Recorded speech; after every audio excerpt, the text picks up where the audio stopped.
कपिल अपनी नई मकान के बरामदे में आराम कुर्सी डाली और उस पर लेट गया। शरद ऋतु की सुहानी बयार ने थपकी दी तो उसकी आंख लग गई। तभी बगल वाले घर से स्त्री पुरुष के लड़ने की तेज आवाज आने लगी।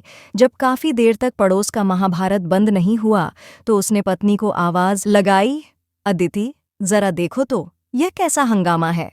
पत्नी के लौटने की प्रतीक्षा करते हुए कपिल सोचने लगा कि अपने ससुराल के रिश्तेदारों से त्रस्त होकर शांति और सुकून के लिए वह यहाँ आया था। बड़ी दूर धूप करने के बाद दिल्ली सेवा मेरठ में ट्रांसफर करवा सका। उसे दिल्ली में पल भर भी एकांत नहीं मिलता था। रोज ही दफ्तर जाने के पहले वह शाम को दफ्तर से लौटने पर कोई न कोई रिश्तेदार उसके घर आ टपकता था। तनाव के कारण 33 वर्ष की आयु में ही उसके बाल खिचड़ी हो गए थे। अपनी उम्र से 10 वर्ष बड़ा लगता था। वह नौकरी की टेंशन, राजधानी के ट्रैफिक की टेंशन, रोज रोज की भागम भाग, ऊपर से पत्नी के नाते रिश्तेदारों का दखल। 10 मिनट बाद अदिति आते ही चहक कर बोली, सरप्राइज है तुम्हारे लिए, सुनोगे तो झूम उठोगे। बगल वाले घर में मेरी मुंह बोली बहन सोना है, उसका 2 वर्ष पहले ही विवाह हुआ है। कपिल का चेहरा मुरझा गया। उसके मुंह से अस्पष्ट सी आवाज निकली, यहां भी। अदिति आगे बोली, नहीं समझे भई, माँ की सहेली सुनंदा मौसी की लड़की है ये। इसके विवाह में मैं नहीं जा पाई थी, अपना दीपू पैदा हुआ था ना। मैं वहीं से सुनंदा मौसी से फोन पर बात करके आ रही हूँ। कह दिया है मैंने कि सोना की जिम्मेदारी मेरी। और सुनने की शक्ति नहीं थी कपिल में। पत्नी की बात काटकर उसने विषैले स्वर में पूछा, तो वहीं दोनों इतनी बेशर्मी से झगड़ रहे थे। अग्नेय नेत्रों से पति को घूरते हुए अदिति बोली, दोनों पैसों की तंगी से परेशान है। भली चंगी नौकरी थी दोनों के पास, सोना की कॉल सेंटर में और सुरेश की एक प्राइवेट कंस्ट्रक्शन कंपनी में। सोना देर से घर लौटती थी, इसलिए सुरेश ने उसकी नौकरी छुड़वा दी। सोना के नौकरी छोड़ते ही सुरेश की कंपनी भी अचानक बंद हो गई। 2 माह से बेचारों को वेतन नहीं मिल रहा है। मैंने फिलहाल 10,000 देने का वादा। चीख पड़ा कपिल बीच में ही, बिना मुझसे पूछे किसी भी ऐरे गैरे को। ऐरी गैरी नहीं, मेरी मौसी की बेटी है वह। अदिति दहाड़ी। तो तुम्हारी मौसी क्यों नहीं? बोलते बोलते रुक गया कपिल। सामने गेट के अंदर प्रवेश कर रहा था एक अत्यंत सुंदर, आकर्षक, सजा धजा नौजवान जोड़ा। दोनों एक दूसरे के लिए बने दिख रहे थे। कपिल ठगा सा उन्हें देखने लगा। तभी अदिति ऊंचे स्वर में चिल्लाई, आओ सोना। रमेश अपने शांत जीवन में अनाधिकार प्रवेश करके खलल उत्पन्न करने वाले इस खूबसूरत जोड़े को नापसंद नहीं कर सका कपिल। सौंदर्य निहारना उसकी कमजोरी थी। चाय पानी के बाद सोना धीरे से बोली, दीदी आपने पैसे? हाँ हाँ कहते हुए अदिति ने रखे 10,000 रुपए लाकर सोना को दे दिए। रुपए मिलते ही दोनों हंसते हुए गेट से बाहर हो गए और स्कूटर पर फौरन फुर्र हो गए। शाम को दोनों देर से लौटे और आते ही सीधा सोना के पास आ गए। घर में प्रवेश करते ही सोना सोफे पर पसर गई और बोली, खाना हम दोनों यही खाएंगे। बिल्कुल हिम्मत नहीं है कुछ करने की, बहुत थक गई हूं मैं। कहाँ थे तुम दोनों अब तक? उत्सुकता से पूछा अदिति ने। पूरा समय ब्यूटी पार्लर में निकल गया। चहक उठी Sona pedicure, manicure, facial, hair cutting, setting of body massage. तुम तो वैसे ही इतनी सुंदर हो, तुम्हें इन सब की क्या जरूरत है? बहुत पैसे खर्च हो गए होंगे। मरी सी आवाज निकली अदिति के मुख से। कुछ ज्यादा नहीं, बस 1500 रुपए ही लगे हैं।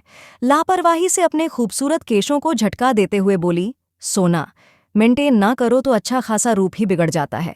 अपनी ओर तो तनिक देखो दीदी, क्या हुलिया बना रखा है आपने।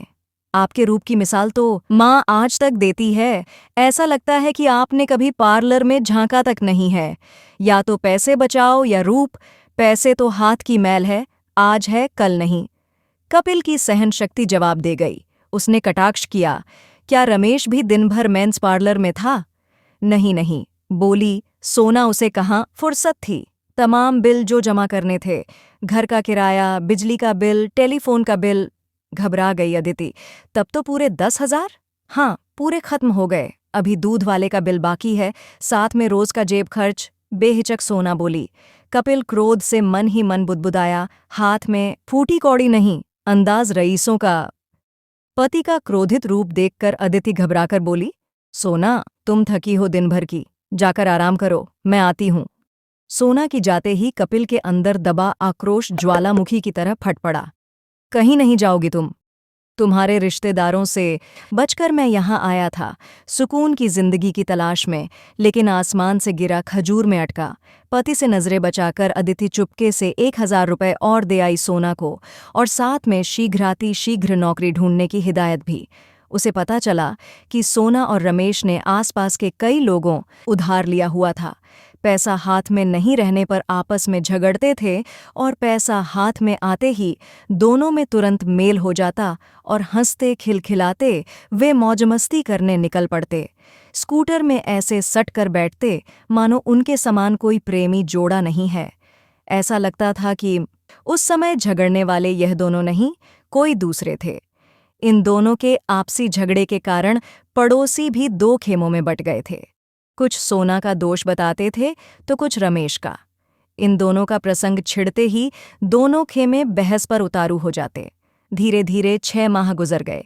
इस खूबसूरत जोड़े की असलियत जग जाहिर हो चुकी थी, इसलिए सबसे कर्ज मिलना बंद हो गया था। अब मकान मालिक भी इन्हें रोज आकर धमकाने लगा था। 6 माह से उसका किराया जो बाकी था। एक दिन क्रोधित होकर मकान मालिक ने सोना के घर का सामान सड़क पर फेंक दिया और कोर्ट में घसीटने की धमकी देने लगा। पड़ोसियों के बीच बचाव से वो बड़ी मुश्किल से शांत हुआ। रोज की अशांति और फसाद से कपिल त्रस्त हो गया। उसका मेरठ से और नौकरी से मन उचाट हो गया। ना तो वह मेरठ में रहना चाहता था, ना ही दिल्ली वापस जाना चाहता था। इन 2 शहरों को छोड़कर उसकी कंपनी की किसी अन्य शहर में कोई शाखा नहीं थी। आखिर नौकरी बदलने की इच्छा से कपिल ने मुंबई के फॉर्म में आवेदन पत्र भेज दिया। एक शाम कपिल दफ्तर से अपने घर लौटा तो अपने गेट के बाहर पुलिया पर अकेली सोना को उदास बैठा पाया। अदिति अपनी परिचित के यहाँ लेडीज संगीत में गई हुई थी। देर रात तक चलने वाले कार्यक्रम के कारण वह शीघ्र लौटने वाली नहीं थी। पूछने पर सोना ने बताया कि 6 माह से किराया नहीं देने के कारण मकान मालिक ने उसकी वह रमेश की अनुपस्थिति में मकान पर अपना ताला लगा दिया है। रमेश उसे यहाँ बैठा कर मकान मालिक को मनाने गया था। कपिल कुछ देर तो दुविधा की स्थिति में खड़ा रहा, फिर उसने सोना को अपने घर के अंदर बैठने के लिए कहा। घर के अंदर आते ही सोना कपिल के गले लगकर बिलखने लगी। हालांकि कपिल बुरी तरह चिढ़ा हुआ था सोना रमेश की हरकतों से, पर खूबसूरत सोना को रोती देखकर उसका हृदय पसीज उठा। सोना का गदराया यौवन और आंसू से भीग अद्वितीय रूप कपिल को पिघलाने लगा। सोना के बदन की मादक स्पर्श से कपिल के तन बदन में अद्भुत उत्तेजना की लहर दौड़ गई। सोना के बदन की महक व उसके नरम खूबसूरत केशों की खुशबू उसे रोमांचित करने लगी। कपिल के कान लाल हो गए, आंखों में गुलाबी चाहत उतर आई और हृदय ढोंकने के समान धड़कने लगा। तीव्र उत्तेजना की झुरझुरी ने उसके बदन को कंपा दिया। पल भर में वह सोना के रूप लावण्य के वशीभूत बहुत हो चुका था। अपने को संयमित करके कपिल ने सोना को अपने सीने से अलग किया और धीरे से सोफे पर अपने सामने बिठाकर शांत बना दी। शांत हो जाओ, सब ठीक हो जाएगा। सोना ने अश्रुपूरित आंखों से कपिल की आंखों में झांकते हुए पूछा, पैसा नहीं है हमारे पास, कैसे ठीक होगा? मैं कुछ करता हूँ। अस्फुट भर्राया सा स्वर निकला कपिल के गले से। आता हूँ मैं बस अभी, तब तक तुम यहीं बैठो, कहकर कपिल ने एटीएम कार्ड उठाया और गाड़ी से निकल पड़ा। लौटकर कपिल ने सोना के हाथ में 6 माह के किराए के 9,000 जैसे ही थमाए, उसने खुशी की किलकारी मारी। कपिल सोफे पर बैठकर जूते उतारने लगा तो वह अपने स्थान से उठी, खूबसूरत अदा से अपना पल्लू नीचे ढलका दिया और कपिल के एकदम करीब जाकर उसके कान में मादक स्वर में फुसफुसाई, थैंक यू जीजू, थैंक यू। सोना के उधड़े वक्षस्थल की संगमरमरी गोलाई पर नजर पड़ते ही कपिल का चेहरा तमतमा गया और उसके मुख से कोई आवाज नहीं निकली। वह मुग्ध हो उसे देखने लगा। घर में सोना रमेश के विरुद्ध कपिल के स्वर एकाएक बंद हो गए। पति के रूप में अचानक बदलाव पाकर अदिति को आश्चर्य तो हुआ, पर वास्तविकता से अनभिज्ञ उसने राहत की सांस ली। रोज रोज की तकरार से उसे मुक्ति जो मिल गई थी, नहीं चाहते हुए भी कपिल ने पत्नी से सोना को 9,000 रुपए देने की बात गुप्त रखी। सोना को भी इस बात का एहसास हो गया था कि उसे देखकर सदैव भ्रूकृति तानने वाले कपिल उसके रूप के चुंबकीय आकर्षण में बंध कर मेमना बन गया था। वह उसे अपने मोहपाश में बांधे रखने के लिए उस पर और अधिक डोरे डालने लगी। जब भी अदिति किसी काम से बाहर जाती, सहज सरल भाव से वह सोना के ऊपर घर की देखरेख का जिम्मा सौंप देती। इसका भरपूर फायदा उठाती सोना। उसके दोनों हाथों में लड्डू थे।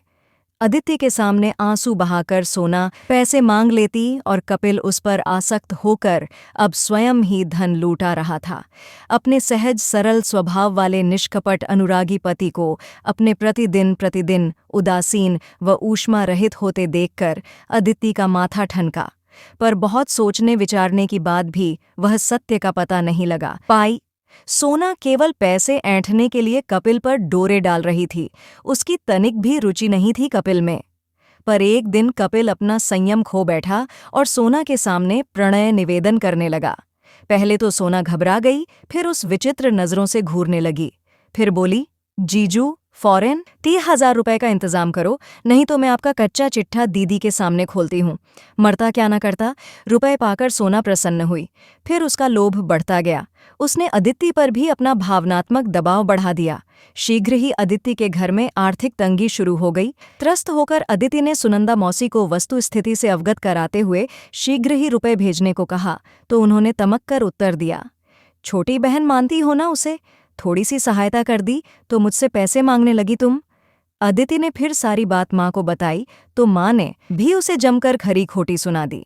मुझसे पहले सलाह क्यों नहीं ली? पहले पैसे लुटाने के बाद अब उसका रोना क्यों रो रही हो? सुनंदा और उसके परिवार के काले कारनामे से त्रस्त होकर हमने सदा के लिए उन्हें त्याग दिया है। अदिति के दिलों दिमाग से मायके के रिश्तेदारों का नशा काफूर हो चुका था। उधर कपिल का मन सोना की ओर से उचट गया था, लेकिन वह ना तो पत्नी को सत्य बताने की हिम्मत जुटा पाए थे, न ही सोना की रोज बढ़ती मांगों को पूरा कर पा रहे थे।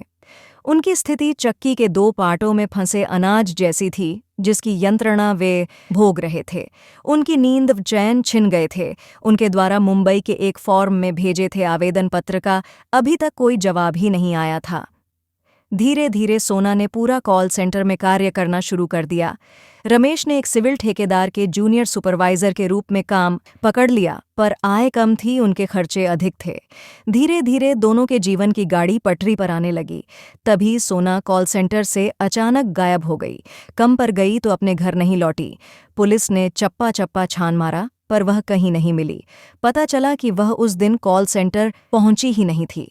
बदहवास रमेश इधर उधर मारा मारा फिरता रहा। फिर कुछ दिनों बाद वह भी कहीं चला गया। लोगों ने अंदाजा लगाया कि वह अपने माता पिता के पास लौट गया होगा। पड़ोस के घर में सन्नाटा पसर गया। इस दंपति का क्या हश्र हुआ होगा, इसके बारे में लोग तरह तरह की अटकलें लगाने लगे। सबको अपना पैसा डूबने का दुख तो था ही, इस खूबसूरत युवा जोड़े का चले जाना भी कम दुखद नहीं था सबके लिए। तभी सुनंदा मौसी ने कपिल और अदिति पर इल्जाम कर दिया कि इन्हीं दोनों की मिली भगत ने मेरी बेटी और दामाद को गायब कर दिया है। बड़ी मुश्किल से जान पहचान वालों के हस्तक्षेप से यह दोनों पुलिस के चंगुल में आने से बचे। अचानक एक दिन मुंबई की फार्म से इंटरव्यू के लिए बुलावा आ गया। बच्चों की छुट्टियां थीं, इंटरव्यू के साथ घूमना भी हो जाएगा। इस उद्देश्य से कपिल ने अदिति और दोनों बच्चों को भी अपने साथ ले लिया। पहले दिन इंटरव्यू संपन्न होने के बाद अगले दिन के लिए कपिल ने टूरिस्ट बस में चारों के लिए बुक करवा दी।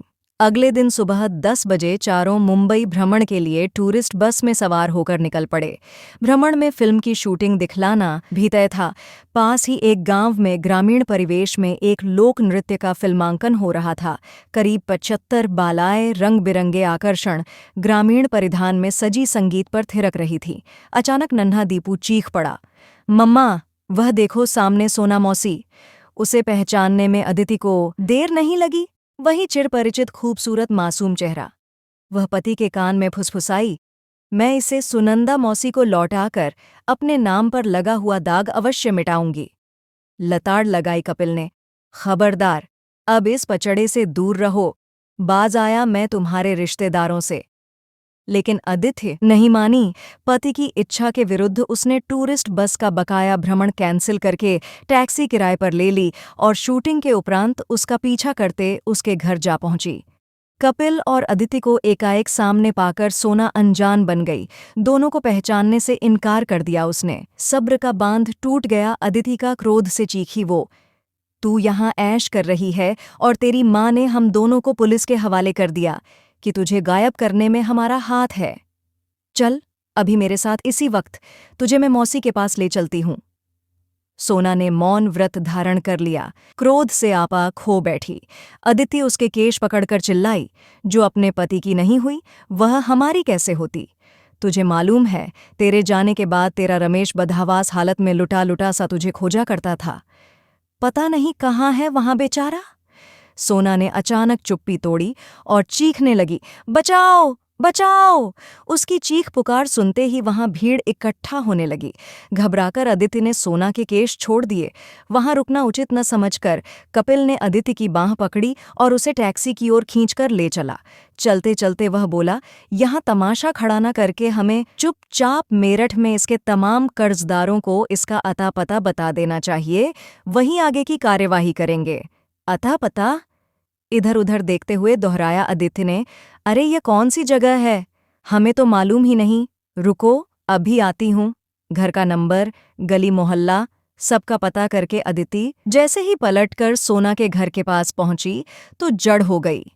सोना ताली पीट पीट कर हंसते हुए पूछ रही थी, कहो माँ, कैसी थी मेरी एक्टिंग? छुट्टी कर दी ना मैंने अदिति दीदी की, अब इधर आने का दोबारा जरूरत नहीं करेगी। सुनंदा मौसी ने शाबाशी दी बेटी को। मान गए भाई, तूने तो टॉप हीरोइंस को भी मात कर दिया। क्या एक्टिंग थी तेरी, अब तो तू हीरोइन बनेगी, सामने खड़े ही कर रहे थे रमेश व सोना के पिता। अदिति को काटो तो खून नहीं, उसमें कुछ पूछने और सुनने की शक्ति नहीं थी। लौट कर आ बैठी कार में पति को सारा वृतांत सुनाकर वह फफक कर रो पड़ी। सबकी मिली भगत थी। धोखा देकर पैसा ऐंठने की अपनी सफलता पर जश्न मना रहे थे वे सब। बड़ी ही मासूमियत से सरल हृदय रोगों की सहानुभूति प्राप्त करके छल्ला था सोना रमेश ने।